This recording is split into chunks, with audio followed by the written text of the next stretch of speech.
စိတ်ဆန္ဒမြင်မာလာပြီဆိုရင်အလုံးကိုလုံနိုင်တဲ့အနေအထားရှိတယ်လူကျင်တဲ့တန်းကျင်တဲ့ဆိုတဲ့စိတ်ဓာတ်ဖြစ်ပေါ်လာခြင်းဟာအဓိကကြတယ်ပေါ့နော်ဒါကြောင့်မို့ဆန္ဒဆိုတဲ့တဘာဝတရားကို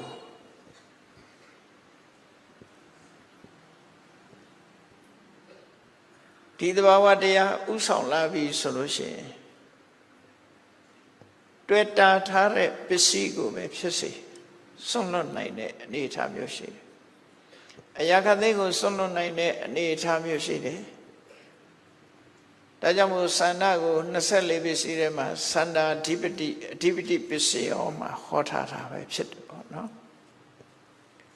ဆန္ဒရှိလာပြီဆိုလို့ရှိရင်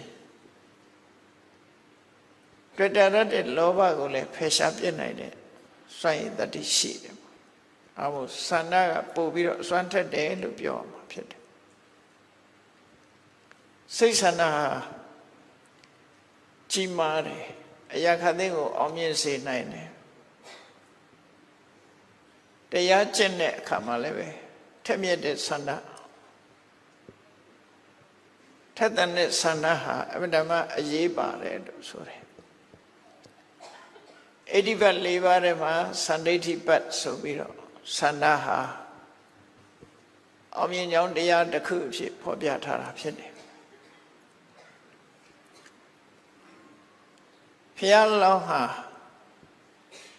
ဆန္ဒရှိလို့ဘုရားဖြစ်လာတာပဲဖြစ်တယ်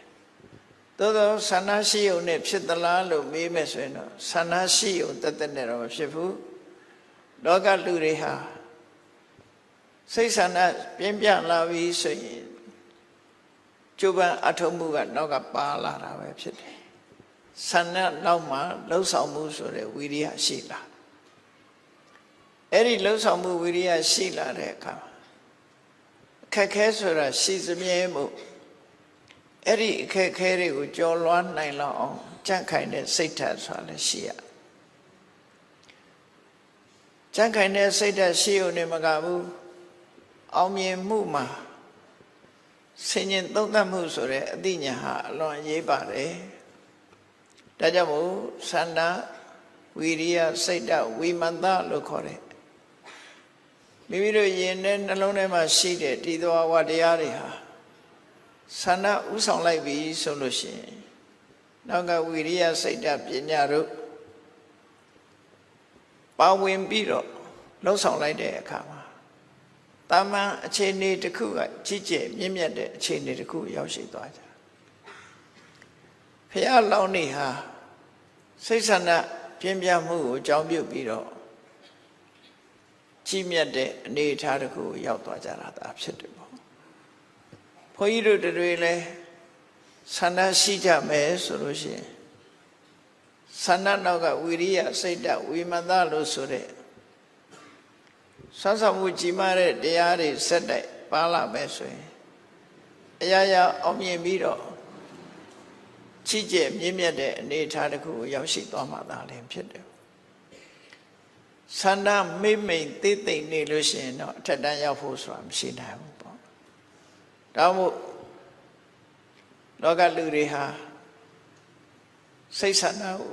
ကြီးကြီးမားမားထားကြဖို့ဆိုတာတိုက်တွန်းတာဖြစ်တယ်ပေါ့နော်ကုသိုလ်ကောင်းမှုပြုရင်လည်းပဲထက်သန်တဲ့ဆန္ဒရှိကြမှာဖြစ်တယ်ဆန္ဒဝိရိယစိတ်ဓာတ်ဝိမန္တဆိုတဲ့ဒီသဘာဝတရား၄မျိုးကိုအဓိပတိပစ္စယောလွှမ်းမိုးကြီးစိုးနိုင်တဲ့သဘာဝတရား၄မျိုးဖြစ်မြတ်စွာဘုရားဟောကြားခဲ့တယ်အဋ္ဌိပါဒအဋ္ဌိဆိုတာပြည့်ပြည့်စုံခြင်းရဲ့ပါဒအကြောင်းတရားလို့ဘယ်ရာပဲဖြစ်ဖြစ်အောင်မြင်မှုကိုရစေနိုင်တဲ့အကြောင်းတရားအဖြစ်လည်းပဲမြတ်စွာဘုရားဟောကြားဆုံးမတာဖြစ်တယ်။ဒါကြောင့်မို့ဘုန်းကြီးတို့တွေလှူဒန်းလူကုသိုလ်ကောင်းမှုပြုသူဆိုတဲ့ပုဂ္ဂိုလ်ပဲဖြစ်ဖြစ်နှိုးဆော်သူပဲဖြစ်ဖြစ်ဆန္ဒဝိရိယစိတ်ဓာတ်ဝိမန္တဆိုတာထက်သန်ပြင်းပြနေအောင်ဆောင်ရွက်ကြမှာဖြစ်တယ် ဘယ်အခန်းကပဲနေနေဒီဆန္ဒစသည်ထက်မြက်နေမယ်ဆိုလို့ရှိရင်